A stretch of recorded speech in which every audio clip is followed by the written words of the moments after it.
আলহামদুলিল্লাহ ওয়াসসালাতু ওয়াসসালামু আলা রাসূলিল্লাহ নবিয়িনা মুহাম্মদ ওয়া আলিহি ওয়া সাহবিহি আজমাইন। আজকের এই সেমিনারের সম্মানিত সভাপতি, মাননীয় প্রধান অতিথি, আমাদের বারবার নির্বাচিত আমাদের প্রাণপ্রিয় মাননীয় ডিন মহোদয় এবং মঞ্চে উপবিষ্ট আমার অনেক আসাতেজায়ে কেরাম, সরাসরি শিক্ষক মণ্ডলী এবং আমার সুপ্রিয় সহকর্মীবৃন্দ, ছাত্রছাত্রী ভাই বোনেরা, আসসালামু আলাইকুম ওয়া রাহমাতুল্লাহি ওয়া বারাকাতুহু। সময় যেহেতু খুবই কম, আমরা একটু দেরি করেছি। এছাড়া আমাদের স্যারদের আলোচনা আমরা শুনেছি, এই জন্য আমরা বেশি সময় নেই, কোনো ভূমিকা না রেখেই মাঝখান থেকে শুরু করতে চাই। প্রথম হচ্ছে আমাদের মাননীয় ডিন মহোদয় এবং আমাদের বিশেষ অতিথি যে বিষয়টি আলোচনা করেছিলেন এবং ওনাদের আশঙ্কা যেখানে যে ধর্মে আবার কীভাবে মুক্তবুদ্ধি চর্চা মানে এ নিয়ে একটু আশঙ্কা বা ভয় ভীতি সঞ্চার করেছেন। আসলে ইসলাম ন্যাচারাল ধর্ম বলা হয় ইসলামকে, যেটা আমরা শুরুতেই বলেছি। ইসলাম স্বভাবধর্মী ধর্ম বলা, তার মানে হচ্ছে মানুষের সকল স্বাভাবিক চাহিদাকে ইসলাম স্বীকৃতি দিয়েছে। যেমন অজানাকে জানা, এটা একটা মানুষের স্বভাব। বিভিন্ন আমরা এটা অবশ্য এখানে যেহেতু কম্পারেটিভ রিলিজিয়ানের আলোচনা নয়, আমরা আমাদের কোরআন এবং হাদিসের আলোকে বলছি। তো এই যে চাহিদা, এটাকে এত গুরুত্ব দেওয়া হয়েছে, চিন্তা বা সত্যের বিকাশ ও সত্যের বিনাশে মুক্ত বুদ্ধি চর্চাকে ইসলাম এত প্রাধান্য দিয়েছে যে কোরআনের প্রথম বাণীটাই হলো ইকরা, তোমাকে পড়তে হবে, জানতে হবে। এবং যে নিয়ে আমাদের আশঙ্কা, আল্লাহ তাআলা সম্পর্কে আমাদের চিন্তা ভাবনা করা যাবে কিনা বিশ্বাস স্থাপনে, যেটি উনি বলেছেন সর্বোচ্চ স্তর, যেটি বিশ্বাস, যার উপর চিন্তা ভাবনা করার যথেষ্ট নিয়ন্ত্রণ আছে না। আমাদের স্বভাবধর্মী ধর্ম ইসলাম বলছে ফা'লাম আন্নাহু লা ইলাহা ইল্লাল্লাহ, আমি যে আল্লাহ তাআলা, অর্থাৎ আমার প্রতি যদি তুমি আস্থা রাখতে চাও, ট্রাস্ট রাখতে চাও, আগে তুমি জানো, ভালো করে জানো। তাহলে এখানে সেটি করা হয়েছে। এবং এই জানার ক্ষেত্রে, মুক্ত বুদ্ধি চর্চার ক্ষেত্রে যে সমস্ত জিনিসগুলো বাধা হয়ে দাঁড়ায়, প্রতিবন্ধকতা হয়ে দাঁড়ায়, সেগুলোকে ইসলাম অপসারণের ব্যবস্থা করেছে। প্রথম হচ্ছে আন্দাজিক কথা বলা, না জেনে কথা বলা। আল্লাহ তাআলা ওয়ালা তাকফু মা লাইসা লাকা বিহি ইলম, যে বিষয়ে তোমার জ্ঞান নেই সে বিষয়ে কথা বলার অধিকার তোমার। আরেকটি জায়গায় আল্লাহ তাআলা বলছেন ওয়ালা তাত্তাবিল হাওয়া, তোমার আন্দাজ অনুমানের উপর ভিত্তি করে কোনো কথা বলা যাবে না। আরেকটি হচ্ছে আপনি যা বলবেন প্রমাণ পেশ করতে হবে, যেটি আমাদের অত্যন্ত যৌক্তিক কথা। সেক্ষেত্রে ইসলামিক বলছে কুল হাতু বুরহানাকুম ইন কুনতুম সাদিকিন, তুমি যা বলছো যদি তোমার দাবির পক্ষে তুমি জোরালো থাকো, তাহলে অবশ্যই তোমাকে প্রমাণ পেশ করতে হবে। এমনকি ইসলাম অন্ধ আনুগত্যকে, যে আমি বুঝতে পারছি না এরপর ঈমান আনতে হবে, নো, ইসলাম সেটি বলেনি। যখন ইসলামের কথা বলা হচ্ছে, যারা এর প্রতি বিশ্বাস স্থাপন করছে না, তখন তারা বলছে যে আমরা আপনার প্রতি আস্থা রাখতে পারছি না, সরি, কারণ আমাদের মা বাবা, আমাদের দাদা দাদি, তাদেরকে তো এই ধরনের নতুন কথা বলতে আমরা দেখিনি। আল্লাহ তাআলা বলছেন আফালা মানে আওয়ালাউ কানা আবাউকুম লা ইয়াকিলুনা শাইআ, তোমাদের মা বাবারা, তোমাদের দাদারা যদি না জেনে থাকে, এরপরও অন্ধ আনুগত্য তোমরা তাদেরকে করবে। তার মানে হচ্ছে চিন্তার ক্ষেত্রে যে সমস্ত জিনিস বাধা হয়ে দাঁড়ায়, ইসলাম সেটাকে অপসারণ করেছে। এমনকি আমাদের যে আমরা যে চিন্তা করছি, আমাদের উপাদান কি? জ্ঞান আহরণের উপাদান হচ্ছে আমাদের শুনে জ্ঞান অর্জন করছি, দেখে জ্ঞান অর্জন করছি, যা দেখেছি, যা শুনেছি, এটিকে আরো বিকশিত করার জন্য আমাদের বিবেককে ব্যবহার করছি। ইসলাম এত অগ্রাধিকার দিয়েছে এই বিষয়টিকে, যাতে স্থবিরতা সৃষ্টি না হয়, যাতে বাধাগ্রস্ত না হয়, যাতে অবাধ, যেটা আমরা স্বাধীনতা বলছি, স্বাধীনতার অর্থে অবাধ সেই মুক্ত বুদ্ধি চর্চার ক্ষেত্রে যাতে সে এই বুদ্ধিকে সর্বোচ্চ ব্যবহার করতে পারে, বরং ব্যবহার না করলে যে আশরাফুল মখলুকাত, মানুষকে সৃষ্টির সেরা বলা হয়েছে, সেই শ্রেষ্ঠত্ব খারিজ করার সতর্কবাণী উচ্চারণ করেছেন আল্লাহ তাআলা। কিভাবে?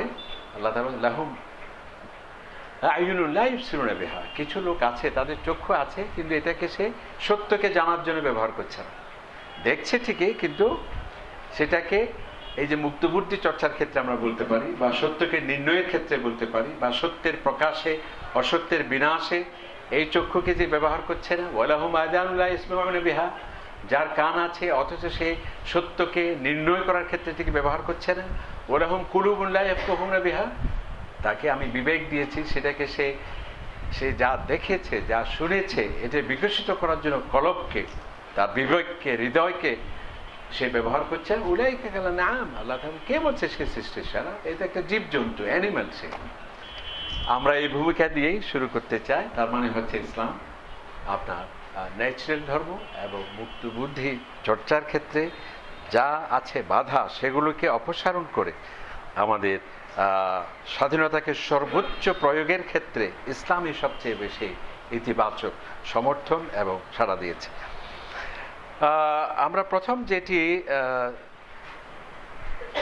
ভূমিকার মাঝে কোরআন শরীফ একটি আয়াত দিয়ে শুরু করেছি।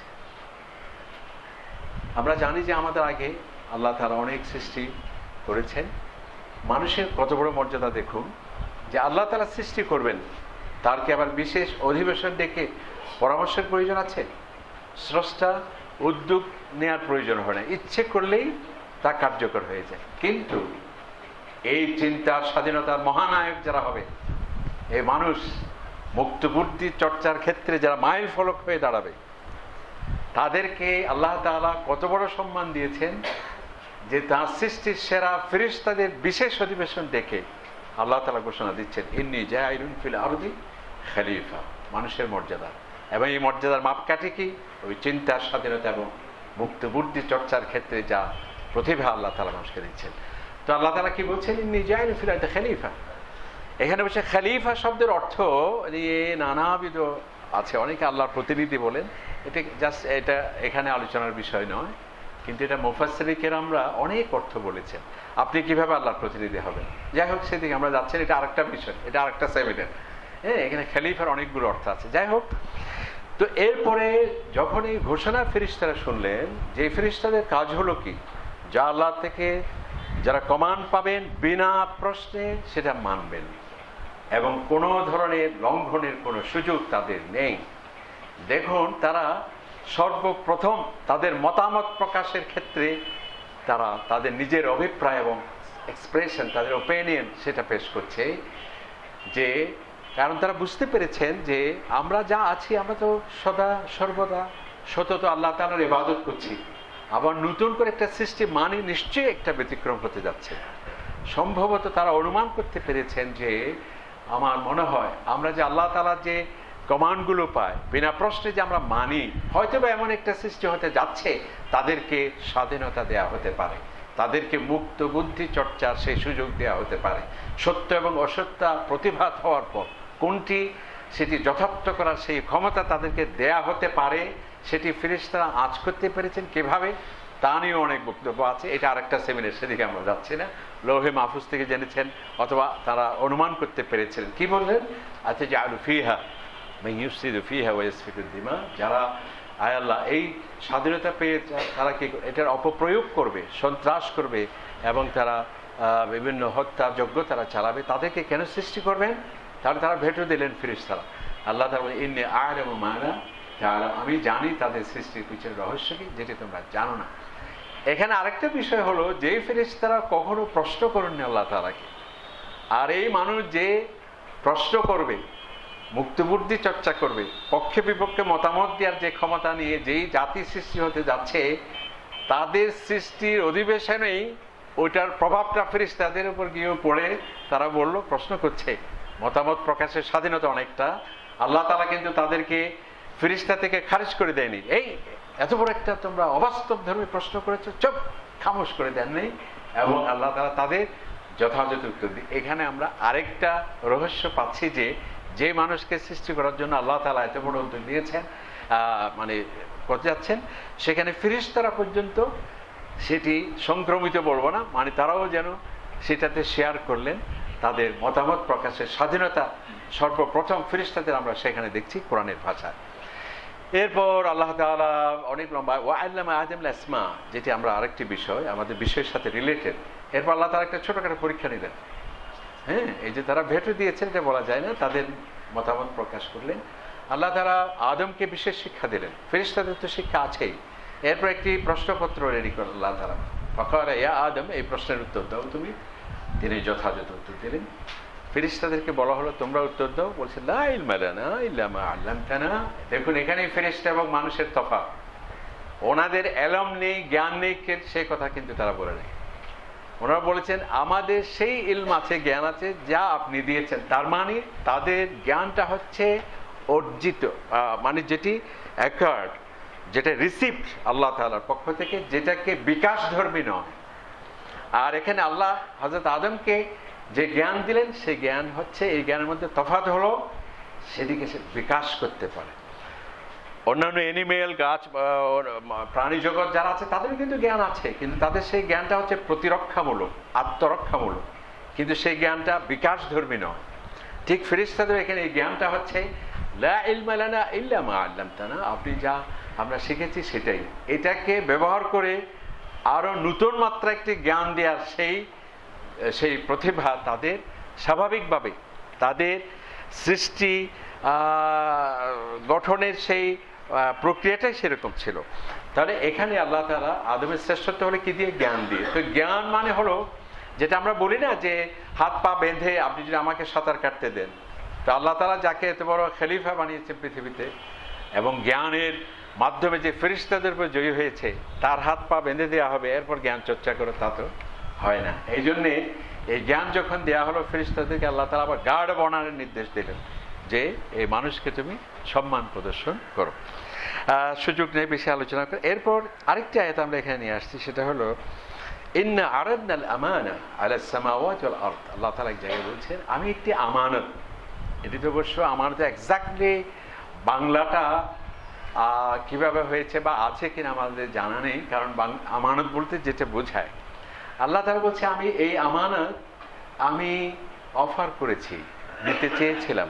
কাদেরকে? আকাশকে, ভূমণ্ডল, নবমণ্ডল, পাহাড় পর্বত, তাদেরকে। ফাআবাইনা, তারা এটাকে নিতে বিব্রত বোধ করলো, সেটা বোঝা যায় না। অপারগতা, অস্বীকার না, অপারগতা পেশ করলো।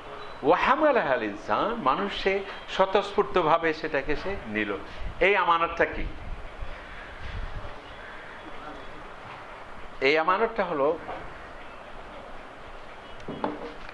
হলো অনেকে অনেক মুফাসসির অনেক কথা বলেছেন। আপনারা মাহফিলে অনেক সময় আমরা শুনেছি এটা কোরআন শরীফ। কোরআন কেন আল্লাহ তাআলা নাজিলের আগে কিভাবে পাহাড়কে আসমানকে দেবেন? আবার অনেকে বলেছেন তাফসীরে তাবারিতে আসছে আমানা বলতে এখানে ঋণ প্রক্রিয়া, অর্থাৎ দেনা সংক্রান্ত। আসমান জমিন কেন আপনার বেচা বিক্রিতে যাবে তারা, এটা কিভাবে হতে পারে? এরপর অনেকে বলছে ফরজ ওয়াজিব। এগুলো ফরজ ওয়াজিব দিতে গেলে আল্লাহ অস্বীকার করবে কেন? এখানে যে বিষয়টা সেটা হচ্ছে এখানে ইচ্ছের স্বাধীনতা। অর্থাৎ আল্লাহ তাআলা সমস্ত কিছু সৃষ্টি করেছেন কোরআন শরীফ আয়াত। এটা কারো তার গবেষণার লব্ধ কোনো কি নয়, ফাইন্ডিংস নয়, কোরআনের আয়াতেই সেটা আছে। আল্লাহ তাআলা বলছেন হুয়াল্লাযী আতা কুল্লা শাইইন খালকা, আমি প্রত্যেক কিছু সৃষ্টি করেছি, অতঃপর সে কিভাবে চলবে তার গাইডলাইন সেট করে দিয়েছে। এই গাইডলাইন কেউ লঙ্ঘন করতে পারে না। একমাত্র ব্যক্তি সৃষ্টি মানুষ। এই গাইডলাইন দেওয়ার পর সে মানা না মানার ফ্রিডম অফ চয়েস, তাকে ইচ্ছে স্বাধীনতা, এটাই হচ্ছে আমানত। এই আমানত অন্য কেউ সেটি নিতে চায়নি এবং মানুষ নিয়েছে। তাহলে যেখানে এত বড় আমানত যাকে দেওয়া হয়েছে, তাহলে অবশ্যই তার চিন্তার স্বাধীনতা এবং সব কিছু রয়েছে। যেহেতু সময় কম, এবার আমরা এখানে কয়েকটি ভাগ করেছি। এই ভূমিকার মধ্যে এই কথাগুলো আমরা বলেছি। প্রথম হচ্ছে ফেরেশতাদের উপর শ্রেষ্ঠত্ব কি জন্যে? ফেরেশতাদের তাদের আল্লাহ তাআলার বিধিবিধান লঙ্ঘন করার কোনো এখতিয়ার নেই, আর এই জন্যই তারা আশঙ্কা করেছিল নতুন আরেকটা সৃষ্টি হলে তারা এই স্বাধীনতা পেয়ে এটাকে অপপ্রয়োগ করতে পারে, সেই জন্য তারা ভেটো দিয়েছিল। কিন্তু আল্লাহ তাআলা সেটি ফেরেশতারা তাদেরকে যে মানুষ যে শ্রেষ্ঠ সেটা বুঝিয়ে দিলেন। এবং আল্লামাহুল বায়ান, আল্লাহ তাআলা হচ্ছে আমি মানুষকেই সেই জ্ঞান দিয়েছি এবং তার বাকশক্তি দিয়েছি। এখন যেটা আমরা যেতে চাই, প্রথম হলো এটাকে কয়েকটি ভাগ করেছি। চিন্তার স্বাধীনতা বলতে গেলে প্রথম যদি আমি নিজেই স্বাধীন না হই, তাহলে আবার চিন্তার স্বাধীনতা কেমনে আসবে, ধর্মীয় স্বাধীনতা কীভাবে আসবে? এই জন্য প্রথম আমরা যে জিনিসটা নিয়ে আসতে চাই, যেটা অনেক ওরিয়েন্টালিস্টরাও ইসলাম তথা সমস্ত ধর্মের উপর তারা সেটি আঘাত করেছে বলা যাবে না, তাদেরকে বুদ্ধিবৃত্তিক অস্ত্র তারা মেরেছে। সেটা কি, যে প্রায় ধর্মে দেখা যায় ওরা বলছে দাসত্বকে তারা কৃতদাস প্রথাকে বা দাসত্বকে অনেকটা নীরব সমর্থনের মতো দিয়েছে। এমনকি ইসলামের ক্ষেত্রে এই ধরনের তারা বলার চেষ্টা করেছে। কিন্তু আসলে কোরআনুল হাকিম আমরা যদি দেখি, হযরত ওমর রাদিয়াল্লাহু আনহু সেই প্রসিদ্ধ উক্তি আমাদের জানা আছে, মাতাস্তা'বাদতুমুন নাস, তোমরা আবার মানুষকে কিভাবে দাস বানাও, ওয়াকাত ওয়ালাদাতহু উম্মাতুহুম আহরারা, অথচ প্রত্যেক মা তার সন্তানকে স্বাধীনভাবে প্রসব করেছে, তোমরা কে সেই স্বাধীন মানুষকে দাসে পরিণত করার?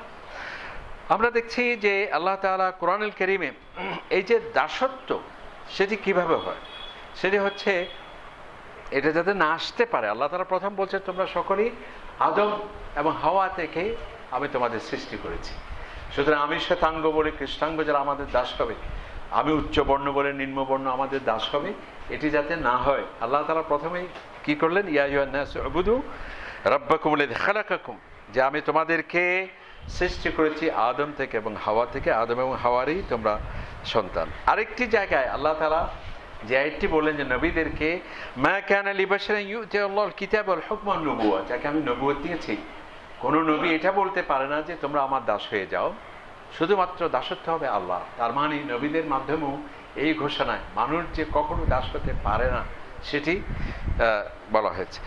এরপরে অনেক সময়ের অভাব পাচ্ছে না, সেটা হলো এরপর জিনিসটা, সেটা হলো এই যে যারা কৃতদাস ছিল, এই দাস পরিণত হওয়ার কতগুলো কারণ ছিল।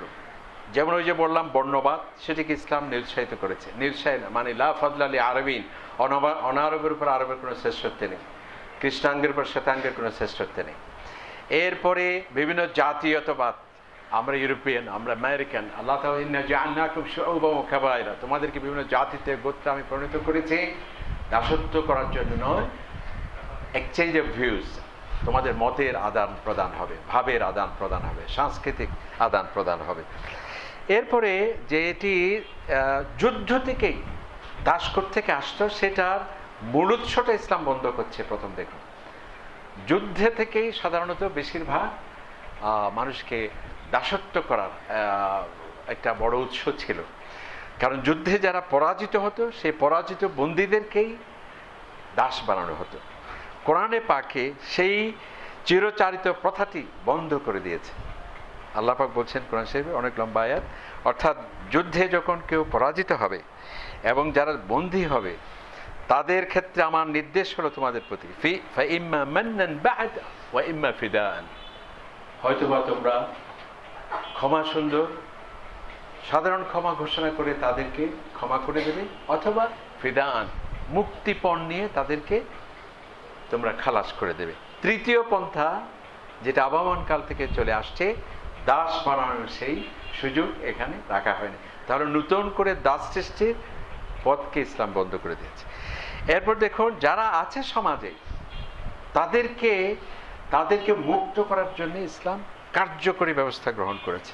প্রথম আল্লাহ তাআলা বলছেন, তোমরা আমার সন্তুষ্টি পেতে চাও, ফালাকতাহামাল আকাবা ওয়া মা আদরাকা মাল আকাবা, তোমরা যদি আমার সন্তুষ্টি পেতে চাও, প্রতিবন্ধকতা সরাতে চাও, জান্নাতে যেতে চাও, তোমাদের কতগুলো কাজ করতে হবে। প্রথম কাজ কি? ফাক্কু রাকাবা, তোমরা দাস মুক্তি করো। আল্লাহ তাআলা আরেকটি জায়গায় বলছেন, কেবল পূর্ব পশ্চিমে মুখ ঘোরানোর নাম ইবাদত নয়। ইবাদত কি? এক পর্যায়ে গিয়ে আল্লাহ তাআলা বলছেন, তোমরা দাস মুক্ত করো। এভাবে আমরা দেখছি যে কোন একটা মানুষ কসম করলো, আরবিতে অনেকগুলো মারাত্মক অপরাধ আছে যেগুলো করলে পরে তাকে তওবা করতে হয়, কাফফারা করতে হয়। সেই কাফফারার মধ্যে অনেকগুলো, প্রায় শ্রেষ্ঠাংশে দাস মুক্তিকে সর্বোচ্চ অগ্রাধিকার দিয়েছে ইসলাম। কেউ কসম করলো, ভেঙে ফেললো, তুমি দাস মুক্তি করো, অর্থাৎ দাস যাতে মুক্ত হয়ে যায়। আর একটা কেউ রেহার করলো, এটা একটি ফিকহি ভাষা, সেটা একটি অপরাধ, কেউ যদি করে থাকে তুমি দাস মুক্ত করো। কেউ যদি ভুলে হত্যা করলো কোনো মানুষকে, তুমি দাস মুক্ত করো। এরপরে আল্লাহ পাক সুবহানাহু ওয়া তাআলা দেখা যাচ্ছে যে যাকাত, এটি সরকার একটি মস্ত বড় রাজস্বের খাত। জাকাতের 8টি খাতের মধ্যে একটি শক্তিশালী খাত হচ্ছে ওয়াফির রিকাব, অর্থাৎ রাষ্ট্রকে দায়িত্ব দেওয়া হয়েছে, তোমার কাছে তো হাজার হাজার কোটি টাকা আছে, যেহেতু জাকাত একটা বিশাল, এই যে অতি বাংলাদেশের পরিসংখ্যান রিপোর্টে আসছে ওই জাকাত ফেয়ারে, যদি আমরা যথাযথভাবে জাকাত নেওয়া হয়, সেখানে এনবিআর এর চেয়ারম্যান বর্তমান এবং সাবেক সবাই এসেছিল, বলতে প্রায় 30 থেকে 26 হাজার কোটি টাকা জাকাত আসে, কেবল জাকাতের মাধ্যমে আসবে সরকারের। তাহলে এই যে সরকারকে দায়িত্ব দেওয়া হচ্ছে, একটি খাত হলো তুমি যেখানে যেখানে দাস আছে তাদেরকে মুক্তি করার ব্যবস্থা আল্লাহ তাআলা দিয়েছেন। তাহলে নতুন করে দাস হওয়ার প্রথাকে বন্ধ করা হলো, এরপর যারা আছে বিভিন্ন গুনাহের কাফফারা হিসেবে মুক্ত করার জন্য উৎসাহিত করা হলো, আর বাকি যারা অবশিষ্ট আছে রাষ্ট্রকে দায়িত্ব দেওয়া হলো, তোমার যে একটা বিশাল ফান্ড আছে তার মধ্যে একটি ফান্ড হলো কোথায় কোথায় বান্দারা কৃতদাস হয়ে আছে তাদেরকে মুক্তি করো। সুতরাং বলা যায় যে ইসলাম নবী করিম সাল্লাল্লাহু আলাইহি ওয়াসাল্লাম এবং খোলাফায়ে রাশিদিনদের সময় যে ছিল, এটি যদি পরবর্তীতে অব্যাহত থাকতো, আবার নতুন করে রাজতন্ত্র না এসে, তাহলে একদিন হয়তো বা সেটি বিলুপ্ত হয়ে যেত। এই হচ্ছে। এরপরে আমরা যে জিনিসটা বলছি সেটা হলো ধর্মীয় স্বাধীনতা। ধর্মীয় স্বাধীনতা আমাদের দুজন বক্তা বলেছেন যে ধর্মে আবার স্বাধীনতা কীভাবে থাকবে। আমাদের দেখুন, ধর্মীয় স্বাধীনতা আল্লাহ তাআলা বলছেন, লাউ শা আল্লাহু লাহাদাকুম আজমাইন, আমি ইচ্ছে করলে তোমাদের সকলকেই একই ধর্মে করিতে পারতাম, কিন্তু আমি সেটি করি। এই যে ওনারা বললেন যে আল্লাহ ইচ্ছে করলে কুন ফায়াকুন, এটা আল্লাহর সার্বভৌমত্বের অপ্রতিরোধ্য শক্তির পরিচিতি দেয়া হচ্ছে। তার মানে এই নয় যে আপনার চিন্তা শক্তিকে খর্ব করে দেয়া। আল্লাহ তাআলা যে কত বড় পাওয়ার সেটা বোঝার জন্য বলা হচ্ছে, কিন্তু সেটা তিনি প্রয়োগ করেছেন সেরকম কোনো নেই। যেমন আল্লাহ তাআলা বলছেন, ওয়ালাউ শাআ রাব্বুকা লাআমানা মান ফিল আরদি কুল্লুহুম জামিআ, এই পৃথিবীতে যারা আছে সবাইকে আমি ইচ্ছে করলে এক ধর্মেই নিয়ে আসতে পারি, কিন্তু আমি সেটি করি। তার মানে হচ্ছে আমাদের শান্তির, আমাদের ধর্মীয় স্বাধীনতা রয়েছে।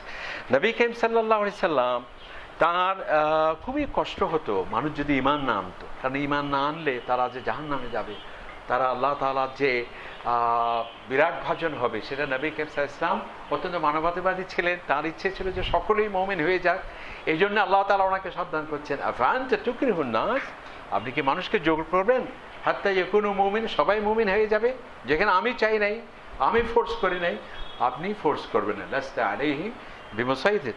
আল্লাহ তাআলা আর যেমন লা ইকরাহা ফিদ-দীন কাদ তাবায়্যানা আর-রুশদু মিনাল গায়, সত্য এবং মিথ্যা সেটা প্রতিভাত হয়েছে, সুতরাং কোনো অবস্থাতেই জোর করে এই ধর্ম চাপিয়ে দেয়া যাবে না। সময়ের কারণে আর অনেকগুলো যুক্তি আছে, সেটা আমরা পেশ করছি না। এরপর হলো যেটা মুক্তি, অর্থাৎ মুক্তবুদ্ধি চর্চা ও ইসলাম।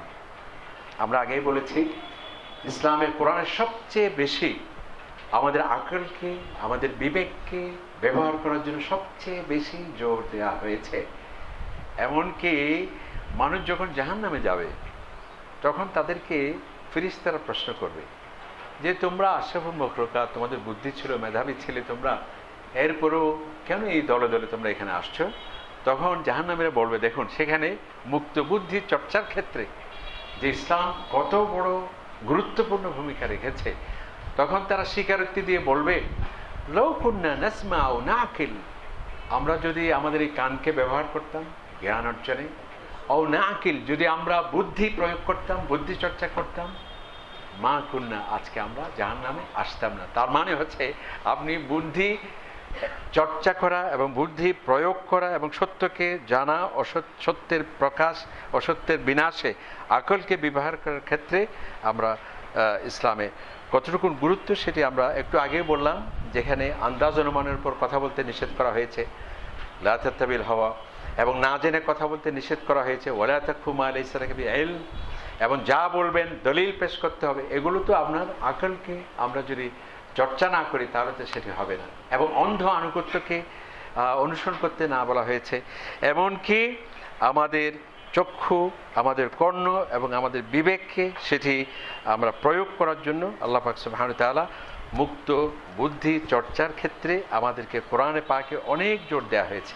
এমনকি আল্লাহ তাআলা আর জায়গায় আফালাম ইয়াসিরু ফিল আরদ, কি হলো, কেন তোমরা বিশ্বে ভ্রমণ করছো না। এই যে পর্যটন শিল্পের বিকাশের কথা আমরা বলছি, কোরআনে এই পর্যটন সেটি বিনোদন কেবল নয়, ফুর্তি কেবল নয়, মুক্তবুদ্ধি চর্চার ক্ষেত্রে একটা বড় সাবজেক্ট। আল্লাহ তাআলা বলছেন আফালাম ইয়াসিরু ফিল আরদ, তুমি কি জমিনে কেন ভ্রমণ করছো না? তাহলে তোমাদের যে ফাতাকুন লাহুম কুলুবুন ইয়াকিলুনা বিহা, তখন তোমাদের বিবেক জাগ্রত হবে, তোমাদের কানে অনেক তোমরা জ্ঞান গর্ব সেখানে শুনতে পাবে এবং দেখতে পাবে। এখন এই যে চিন্তার স্বাধীনতা যে বিষয়টি, সেটি আমরা দেখতে পাচ্ছি অনেকে বলছেন যে বিভিন্ন ধর্ম সেটাকে বাধা দিয়েছে, অনেক ওরিয়েন্টালিস্ট সেটা বলেছেন, এবং ধর্ম কিভাবে তার বিরুদ্ধে বক্তব্য হলে বা যুক্তি প্রকাশ করা হলে সেটি কিভাবে সে মেনে নেবে। স্বাভাবিক এই ধরনের একটি আশঙ্কা আমাদের মাঝে থাকে, কিন্তু ইসলাম সেক্ষেত্রে সম্পূর্ণ ভিন্ন। যেমন দেখুন, আমরা হযরত ইব্রাহিম আলাইহিস সালামকে দেখেন, তিনি আল্লাহর একজন নবী। এই যে মতামত প্রকাশের স্বাধীনতা বা মুক্তবুদ্ধির চর্চা, বা আমার মাথায় এখন যা বুঝে আসছে সেটা আমি বাধাহীনভাবে প্রকাশ করা, এটা যে শরীয়ত অ্যালাউ করছে, মুফতি সাহেবের ফতোয়ার প্রয়োজন নেই, ইমাম সাহেবের অবজারভেশনের দরকার নেই, কোরআনের কোনো কৃত্রিম ব্যাখ্যার প্রয়োজন নেই, সরাসরি কোরআনে আছে। সেটা কি? যেমন হযরত ইব্রাহিম আলাইহিস সালাম আল্লাহ তাআলাকে প্রশ্ন করছেন, রব্বি আরিনি কাইফা তুহিল মাউতা, আয় আল্লাহ, আপনি যে মৃত ব্যক্তিকে কিভাবে আবার জিন্দা করবেন, একটু কি আমাকে দেখিয়ে দেবেন? এটা কি আশ্চর্য, যে নবী কিভাবে প্রশ্ন করতে পারে? তা আল্লাহ তাআলা এই প্রশ্ন করেছেন বলে তাকে নবুয়ত থেকে খারিজ করে দিয়েছেন, বা তাকে এটা দৃষ্টতাপূর্ণ আচরণ ঘোষণা করেছেন? আল্লাহ তাআলা আওয়ালাম তুমিন, তুমি কি এটা বিশ্বাস নেই তোমার কাছে? কয়রা বালা, হ্যাঁ অবশ্যই বিশ্বাস আছে, তবে লিয়াতমাইন্না কলবি, আমার হৃদয়ে যাতে একটু প্রত্যয়যুক্ত জ্ঞান যাতে আমার অর্জিত হয়। তাহলে দেখুন, এবং আরেকটি দেখেন যে এই তিনি নবী, তিনি আল্লাহ পাক সুবহানাহু ওয়া তাআলার যে পরিচিতির ক্ষেত্রে যে গবেষণাধর্মী বিভিন্ন পর্যায়ক্রমে আল্লাহ তাআলাকে অনুসন্ধান করার যে চেষ্টা বা প্রয়াস, এটা একটা মুক্তবুদ্ধি চর্চার ক্ষেত্রে আমরা প্রমাণ বলতে পারি। তিনি প্রথমে আমরা কোরআন শরীফ পড়ছি না, যে যখন তিনি তার সমাজ পৌত্তলিকতা ছিল, তিনি সেটার প্রতি আস্থা রাখতে পারছিলেন না, তখন তিনি আকাশে তারকাকে উল্লেখ করে বললেন যে এটাই মনে আমাদের প্রভু হতে পারে। অতঃপর সেই তারকা যখন ডুবে গেল, তিনি বলেন না, চাঁদই মনে আমার প্রভু হতে পারে। এরপর চাঁদ যখন ডুবে গেল, বলেন যে না, সূর্যই মনে আমার, হাদা রব্বি হাদা আকবার, বলছে এটাই মনে আমাদের বড় খোদা হতে পারে। তাহলে এই যে একজন নবী তাই বলে এমন মন্তব্য করেছে বলে তাকে খারিজ করা হয়েছে? শুধু খারিজ করা হয়নি, তার যে এই যে আল্লাহকে পাওয়ার যে গ্র্যাজুয়ালি তার যে বুদ্ধিকে চর্চার যে অনুশীলন, সেটাকে কোট করছেন কোরআনে, যাতে আমরা ওই যে ওরিয়েন্টালিস্টরা যারা বলছে সেটি এই ধরনের বিষবাষ্প ছড়ানো বা অজ্ঞতা যাতে আমরা প্রকাশ করতে না পারি। তাহলে দেখুন, ইসলাম এই যে মুক্তবুদ্ধি চর্চার ক্ষেত্রে কত বড় একটা বিষয়। আরেকটি আমরা দেখছি, তাও হযরত ইব্রাহিম আলাইহিস সালাম। ইব্রাহিম আলাইহিস সালাম ঘটনাগুলো আমরা এই জন্য আনছি, তাকে এক্সাম্পল বলা হয়েছে আল্লাহ তাআলা। সকল ইহুদি বলেন, খ্রিস্টান বলেন, সকলের কাছে ইব্রাহিম গ্রহণযোগ্য, এবং তাকে আল্লাহ তাআলা বলছেন কেন উম্মাহ, ইব্রাহিম কি একজন ব্যক্তি, তিনি একজন প্রতিষ্ঠান ছিলেন, আল্লাহ তাআলা বলছেন। এবং এই ইব্রাহিমকে মুসলিম মিল্লার পিতা বলা হয়েছে। তো তিনি আল্লাহ তাআলাকে পেতে গিয়ে প্রথমে যে চাঁদকে বললেন এবং নক্ষত্রকে প্রভু বললেন, সূর্যকে তিনি প্রভু বলছেন, এই কথা এটা তো উল্লেখ না করলেও চলতো। এখানে আসা মানে হচ্ছে ওই যে তাদের যে বুদ্ধির আড়ষ্টতার কারণে যে তারা বলছে যে ধর্মের চিন্তার ক্ষেত্রে যে বাধা দেয়, সেটা যে অনর্থক কথা, সেটি জন্য আল্লাহ তাআলা হয়তো বা বলছেন। আরেকটি দেখুন, রীতিমতো একটি চূড়ান্ত সিদ্ধান্ত আল্লাহ তাআলার চূড়ান্ত সিদ্ধান্ত মানে হচ্ছে যখন তিনি সিদ্ধান্ত নেবেন সেটি লা মুবাদ্দিলা লিকালিমাতিহি, আমার সিদ্ধান্তকে চ্যালেঞ্জ করতে পারে এরকম কেউ নেই। আল্লাহ তাআলা বলছেন আমি প্রশ্ন করব, আমাকে প্রশ্ন করার কেউ নেই। আল্লাহ তাআলা বলছেন, আল্লাহ তাআলা যে লা মুআক্কিবা লিহুকমিহি, আমার সিদ্ধান্তকে পুনর্বিবেচনা করার, পরিবর্তন করার কেউ নেই। আমরা দেখছি যে এরকম একটা চূড়ান্ত সিদ্ধান্তের ক্ষেত্রেও হযরত ইব্রাহিম আলাইহিস সালাম তার মতামত প্রকাশ করছেন। আমরা যদি মাহফিল হলে সুবহানাল্লাহ বলতাম না, তো এখানে তো বলার সুযোগ নেই। সেটা হলো, দেখুন আল্লাহ তাআলা বলছেন ফালাম্মা যাহাবা আন ইব্রাহিম আর-রাউ, লূত আলাইহিস সালাম আমরা জানি ওনার কওমকে ধ্বংস করার জন্য আল্লাহ তাআলা, এটা আবার আপনারা প্রশ্ন করবেন যে ওনাকে ধ্বংস কেন করছেন, এটা আমি পরে বলছি। কিছু কিছু আয়াত মনে হবে যে আমাদের কাছে আপাতত সাংঘর্ষিক, কিন্তু এটা যে সাংঘর্ষিক নয়, আমি কয়েকটি উদাহরণ দিয়ে পরবর্তী বলব ইনশাআল্লাহ।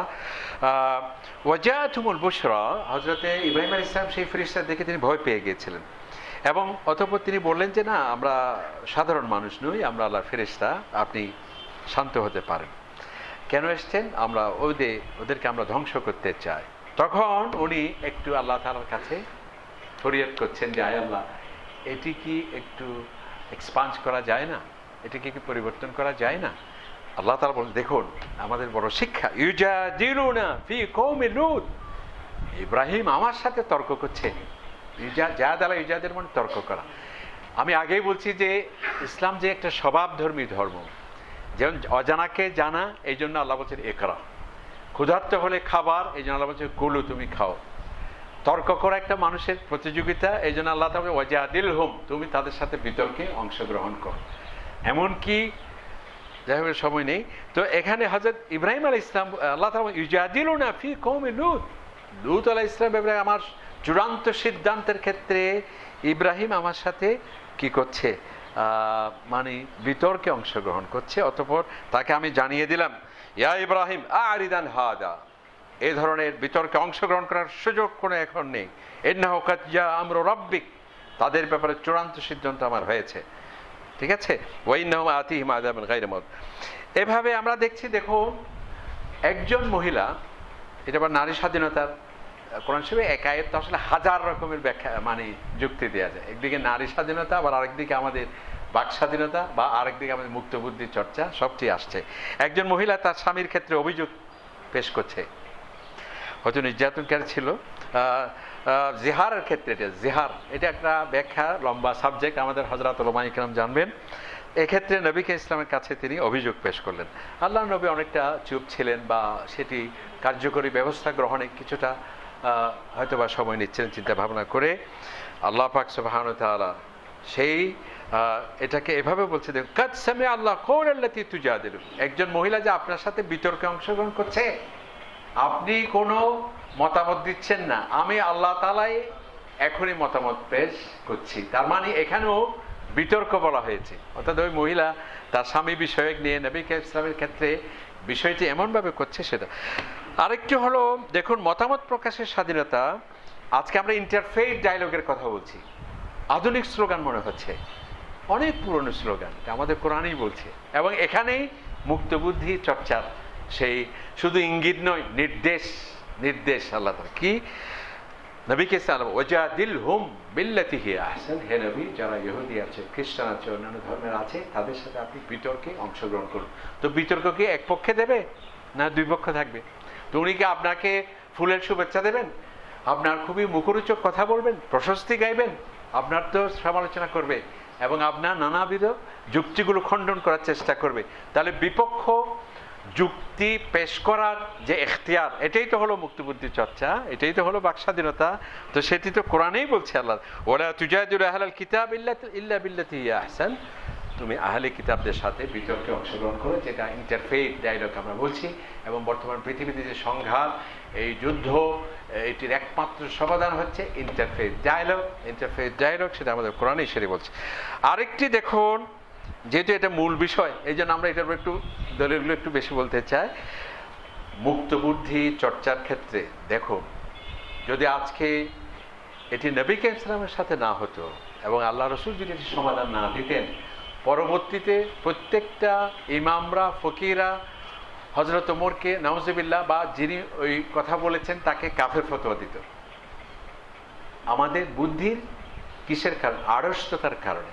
কিন্তু ইসলাম যে উদার ধর্ম, আপনি আরেকটা জিনিস খেয়াল করবেন, এই যে আজকে চিন্তার স্বাধীনতা আছে কিনা, ধর্মীয় স্বাধীনতা আছে কিনা, আমাদের জাবরিয়া, কাদেরিয়া, আশারিয়া যেগুলো আছে, এগুলো তো কবে সব আপনার নবী ইসলামের যুগে ছিল, খোলাফায়ে রাশিদের সময় ছিল।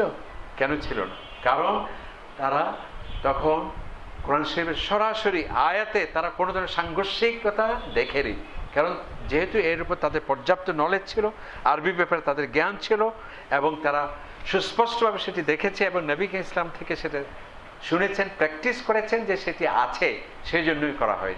আর পরবর্তীতে এগুলো আসছে কেন, এগুলো অনেক সময় রাজনৈতিকভাবেও জেবারিদেরকে পৃষ্ঠপোষকতা করা হয়েছে যাতে সমালোচনা না হয়, যাতে তাদের নির্যাতনকে মেনে নেওয়া হয়, যাতে তাদের বিরুদ্ধে প্রশ্ন করতে না পারে।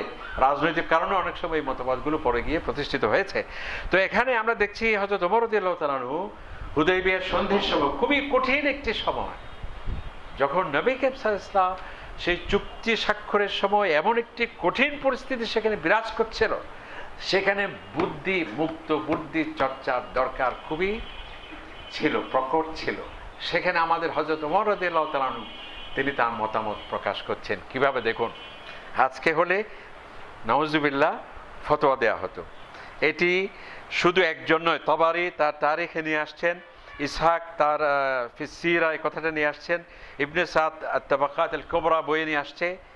এটা এই জন্যই বললাম যে এটা আপনাদের কাছে আমাদের কাছে অনেকটা বিস্ময়কর মনে হবে, এরকম কথা কেন বলবেন, এই জন্য এই তিনটা আমরা রেফারেন্সের কথা বললাম। সেটা কি, যখন হযরত ওমর বলছে আওয়ালাস্তাবি রাসূলিল্লাহ, ইয়া রাসূলুল্লাহ, আপনি কি আল্লাহর রাসূল নন? নাউজুবিল্লাহ।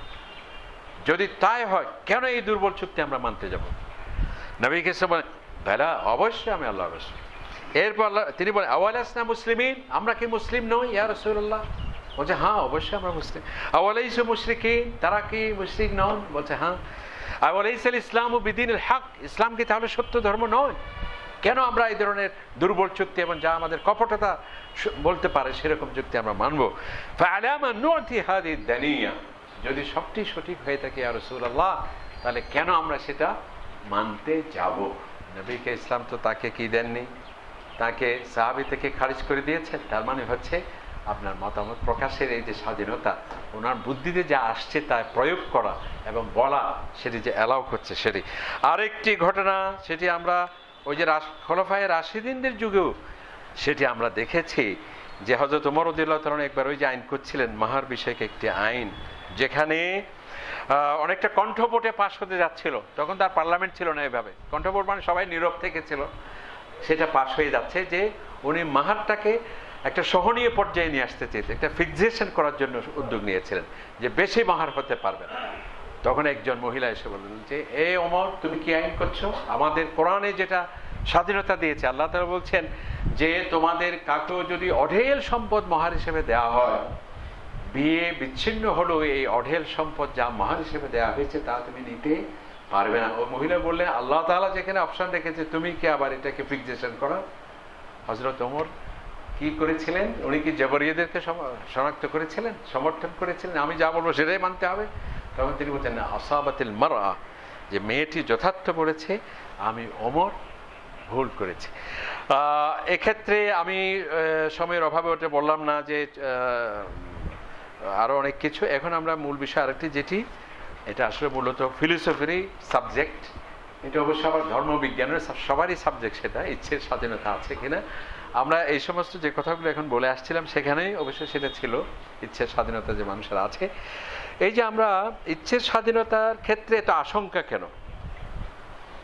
আশঙ্কা ব্যক্ত করা হয়েছে কয়েকটি কারণ। এই যে বলা হয় যে কুন ফায়াকুন,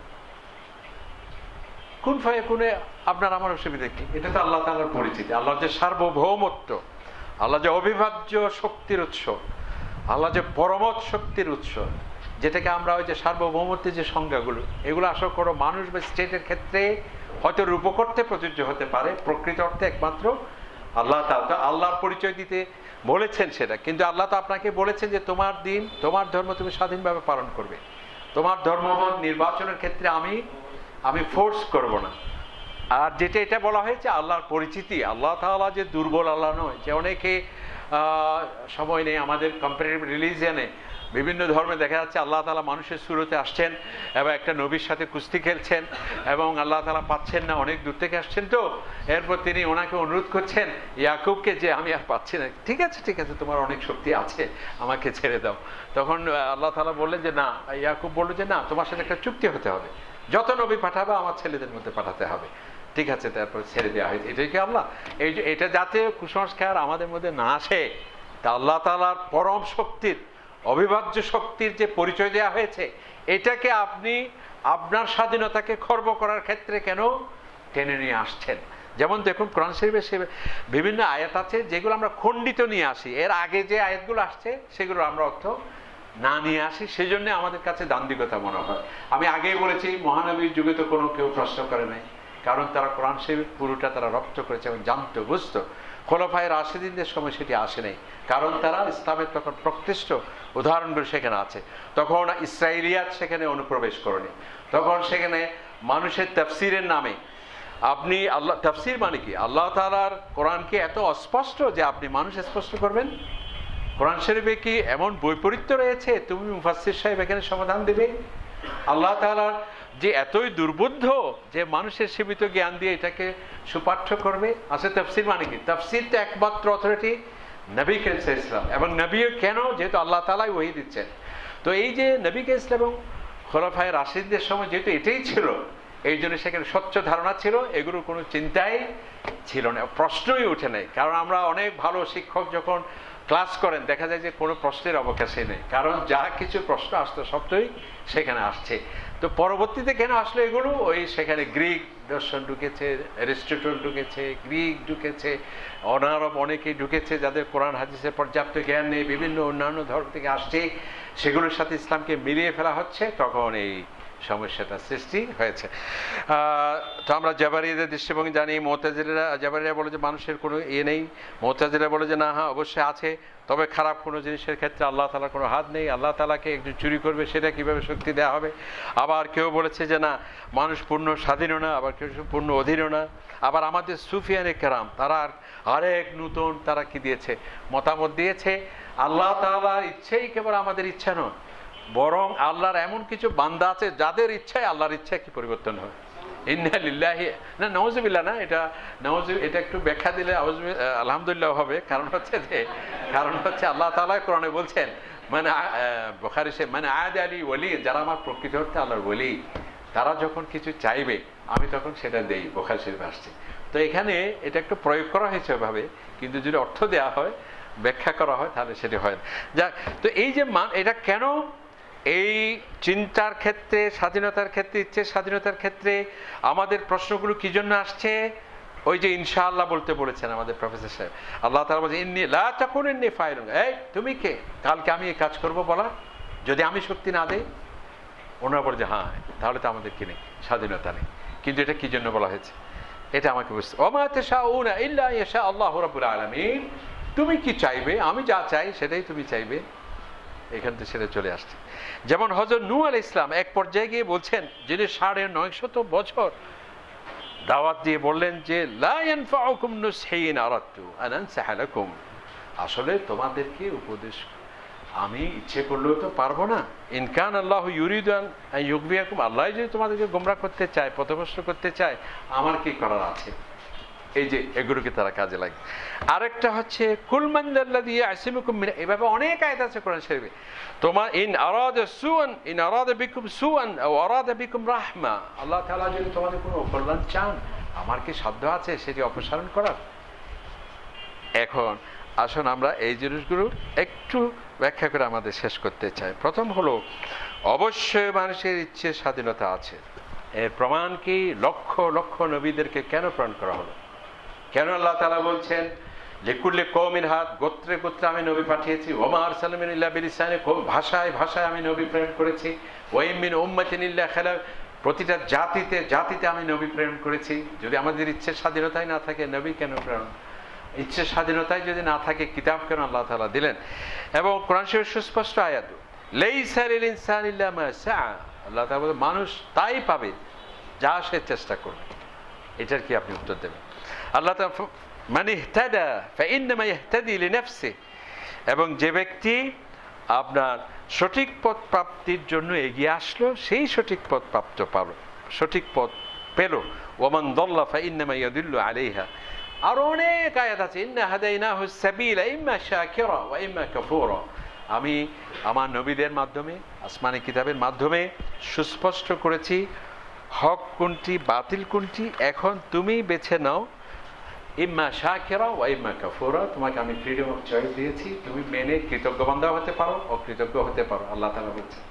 আরেক জায়গায় বলছে ফামান শাআ ফালইউমিন ওয়া মান শাআ ফালইয়াকফুর, তোমাকে যে আমি বিবেক দিয়েছি, আল্লামাল ইনসানা মা লাম ইয়ালাম, তোমাকে আমি বাকশক্তি দিয়েছি, আল্লামাহুল বায়ান দিয়েছি, তোমাকে সমস্ত পৃথিবী সব তোমার সেবক। আল্লাহ তাআলা বলছেন দেখুন কিভাবে হাত পা বেঁধে সাতরাতে বলবেন আপনি, আর যেখানে সমস্ত সৃষ্টি আমার সেবায় নিয়োজিত। আল্লাহ তাআলা বলছেন হুয়াল্লাযী খালাকা লাকুম মা ফিল আরদি জামিআ, এই পৃথিবীতে যা আছে সব তোমার জন্য আমি সৃষ্টি করেছি। আল্লাহ শুধু পৃথিবী কেন, আল্লাহ তাআলা আর জায়গায় আলাম তারাও আন্নাল্লাহ সাখখারা লাকুম মা ফিস সামাওয়াতি ওয়া মা ফিল আরদ, আসমান জমিনে যা কিছু দেখতে পাচ্ছ সব তোমার সেবায় নিয়োজিত। যা এখন বিজ্ঞান ব্যাখ্যা দিচ্ছে, বায়ুমণ্ডল আমাদেরকে আলোক রশ্মি অতি বেগুনি সেটি আসার ক্ষেত্রে বাধা দিচ্ছে। কেন বাধা দিচ্ছে? ওই যে আল্লাহ তাআলা হুকুম করছেন, আমাদের সেবায় নিয়োজিত। হ্যাঁ, তো এই যিনি এত বড় শ্রেষ্ঠত্ব সম্মান যার, তাকে আপনি হাত পা বেঁধে বলবেন যে আল্লাহু আল্লাহু আকবার করো, এটা তাহলে তো ফেরেশতারাই যথেষ্ট ছিল। অবশ্যই মানুষের সেই ইচ্ছের স্বাধীনতা দেওয়া হয়েছে। এবং কোরআন অসংখ্য আয়াত আল্লাহ তাআলা যে বলেন ওয়া নাফসি ওয়া মা সাওয়াহা ফাআলহামাহা ফুজুরাহা ওয়া তাকওয়াহা, তাকদীর সম্পর্কে যখন মানুষ প্রশ্ন করে এর উত্তরে নবী ইসলাম এই হাদিসটি বলছেন। তাকদীর মানে এটা অবশ্য আরেকটা সাবজেক্ট, আরেকটা সেমিনার লাগবে। তাকদীরের মূল বিষয় হলো একটা যুক্তি দিলে বোঝা যায় যে তাকদীরে আছে বলে আমরা করছি সেটি নয়, আমরা করছি বা করব বলে সেটি তাকদীরে লেখা আছে। এখন আপনি বলবেন যে আমরা করছি, করেছি, করব আগে কিভাবে আছে? এই প্রশ্নটি আপনার কাছে আসছে, আপনি আমি আল্লাহকে আমাদের মতোই ভাবছি। এই জন্য আল্লামা রুমি বলেছেন তুমি আল্লাহকে যেটা ভাবছো সেটা আল্লাহ নয়, তোমার ভাবের ঊর্ধ্বে যেটা সেটাই হলো আল্লাহ তাআলা।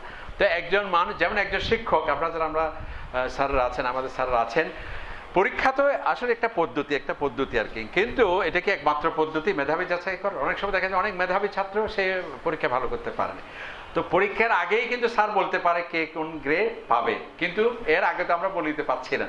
একটা জিনিস তো লাগবে, কারণ কি আপনি মেধা দেখে তার যে অবজারভেশন আছে পুরো সেমিস্টার ব্যাপী, তার যে কন্ট্রিবিউশন, তার পার্টিসিপেশন, এগুলোর তো আল্লাহ, আপনি যদি বলতে পারেন আল্লাহ তাআলা যে সৃষ্টি করেছেন তিনি তো অবশ্যই আগে থেকে সেটি জানা আছে। তো এখানে আল্লাহ তাআলা বলছেন ওয়া নাফসি ওয়া মা সাওয়াহা, আমি এই মানুষকে সৃষ্টি করেছি, তাকে বিবেক দিয়েছে, ফাআলহামাহা ফুজুরাহা ওয়া তাকওয়াহা, অতঃপর তার মাঝে ভালো এবং মন্দ যাচাই করার আমি শক্তি দিয়েছি। অতঃপর কাদ আফলাহা মান যাক্কাহা, শেষ করছি, ওয়া কাদ খাবা মান দাসসাহা, অতঃপর সেই সফল হয়েছে যে সৎকে জেনেছে এবং আত্মাকে সুপথে পরিচালিত করেছে, আর সে ধ্বংস অনিবার্য যে কুপথে পরিচালনা করেছে। এখন আমরা আপাত দৃষ্টিতে সাংঘর্ষিক কতগুলো আয়াতের কথা বললাম, যে কোরআন শরীফে ইচ্ছে, যেখানে আল্লাহ তাআলা ইচ্ছে স্বাধীনতা বলছেন, আমি মুমিন হয়ে কিভাবে আমার বিশ্বাসে আসতে পারে কোরআনে সাংঘর্ষিক আয়াত থাকতে পারে? আল্লাহ তাআলা বলছেন এই কোরআন এমন একটি কিতাব, লা ইয়াতিহিল বাতিল মিন বাইনি ইয়াদাইহি ওয়ালা মিন খালফিহি, এখানে অগ্রপশ্চাতে কোনো মানে অসত্য তথ্য আসতে পারে না। এবং আরেক জায়গায় বলছেন এই কোরআনের মাঝে কোনো পারস্পরিক সাংঘর্ষিক কোনো বৈপরীত্য নেই। লাউ কানা মিন ইনদিল্লাহ লাউ কানা মিন ইনদি গায়রিল্লাহ লাওয়াজাদু ফি ইখতিলাফান কাসীরা, যদি এটি কোনো মানুষের গ্রন্থ হতো পারস্পরিক সাংঘর্ষিক বক্তব্য পাওয়া যেত, কিন্তু এখন নেই। তো যেখানে আল্লাহ তাআলা বলছেন নেই, আর আমরা যদি বলি জাবারিয়া সেজে, শিয়া সেজে বা অন্য সেজে, তাহলে তো আল্লাহ তাআলার আয়াতের উপরেই হচ্ছে। তাহলে অসুবিধাটা কোথায়? অসুবিধা হচ্ছে আমাদের বুঝার ক্ষেত্রে। তাহলে বুঝতে হবে কিভাবে ওই সাহাবীরা যেভাবে বুঝেছেন। এই জন্য তাফসীরের মধ্যে সেরা তাফসীর কোনটি? যে কোরআনকে কোরআন দিয়ে তাফসীর, এবং কোরআনকে যার উপর নাজিল হয়েছে তার ব্যাখ্যা দিয়ে তাফসীর, এবং কোরআনকে নাজিলের প্রশ্নের কারণ যারা ছিল সাহাবায়ে কেরাম, এবং যাদেরকে নিয়ে কোরআন নাজিল হয়েছে, যাদের প্রশ্নের উত্তরে, যাদের সৃষ্ট সংকটের উত্তরণে, যাদের উদ্ভূত পরিস্থিতির মূল্যায়নে, সেই তাদের অবজারভেশনগুলো আমাদেরকে নিলে আর আমাদের এই সাংঘর্ষিকতা দেখা দিবে না।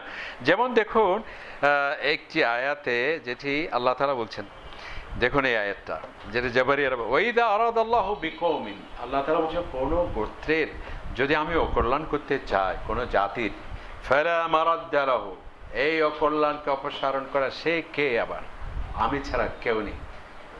আপনি তো বলবেন হ্যাঁ, এটা তো অবশ্যই আমাদের চিন্তার স্বাধীনতা নেই, কিন্তু এর আগে তো আল্লাহ তাআলা এই আয়াতটা বলেছেন, সেটা কি? ইন্নাল্লাহা লা ইউগাইয়িরু মা বিকাওমিন হাত্তা ইউগাইয়িরু মা বিআনফুসিহিম। কোন জাতির ভাগ্য আমি পরিবর্তন করি না যতক্ষণ না সে নিজেই তার ভাগ্য পরিবর্তন না করে।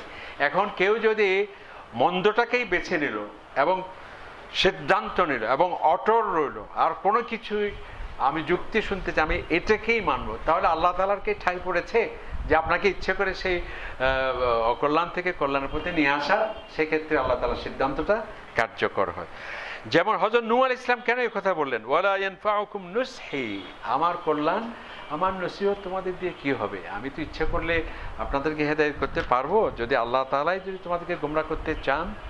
ওরা মেরে দিল যে হ্যাঁ, মানুষের যে ইচ্ছের স্বাধীনতায়। দেখুন হযরত নূহ আলাইহিস সালাম এই কথা বলছে, কিন্তু এর আগে যে কোরআন শরীফে আছে সেটা আমরা জানি না। অর্থাৎ ওই যে এখানে দাঁড়াবে না, না দাঁড়ালেই, এখানে একজন দেখলো এখানে দাঁড়াবেই, মানে যেভাবে আমরা গুলিয়ে ফেলি, আমরা কোরআন শরীফ আয়াতের ক্ষেত্রে সেদিক করছি।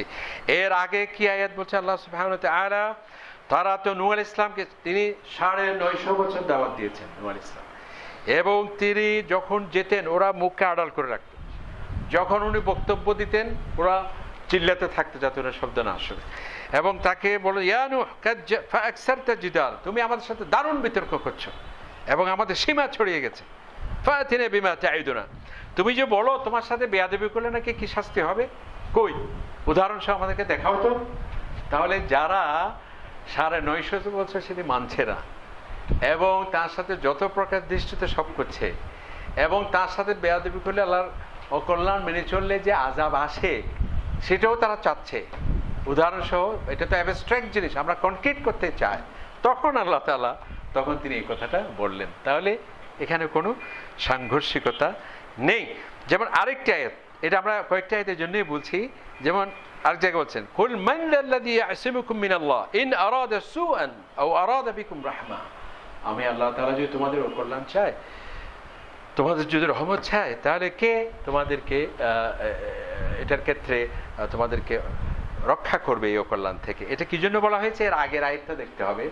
আল্লাহ তাআলা বলেন লাকাদ কানু আহাদুল্লাহ মিন ক্বাবলু লা ইউওয়াল্লুনাল আদবার, যে যেমন যুদ্ধক্ষেত্রে কোন সেনাবাহিনী, পিছনে আছেন মেজর জেনারেল বা কর্নেল সাহেব, সামনে যারা কোনো সৈনিক দেখা যাচ্ছে সে পলায়ন করতে যাচ্ছে, যুদ্ধ থেকে পলায়ন করার সুযোগ আছে, তাহলে পিছন থেকে শুট করা হবে। কারণ কি? এটি সংক্রমিত হয়ে সব সৈনিকরাই পালাবে।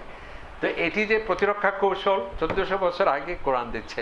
আল্লাহ তাআলা বলেন লাকাদ কানু আহাদুল্লাহ মিন ক্বাবলু, তারা তো আমার সাথে ওয়াদা করেছে। ওয়ার বুক, আমরা যেমন প্রতিটা দেশে ওয়ার বুক থাকে না, অর্থাৎ যুদ্ধ পলিসি কিভাবে হবে, ওয়ার বুকের সেখানে কমান্ড। আল্লাহ তাআলা বলেন লা ইউওয়াল্লুনাল আদবার, তারা তো আমার সাথে ওয়াদা করেছে যে পৃষ্ঠদেশ প্রদর্শন করবে না, অথচ তারা সেটা কি করলো?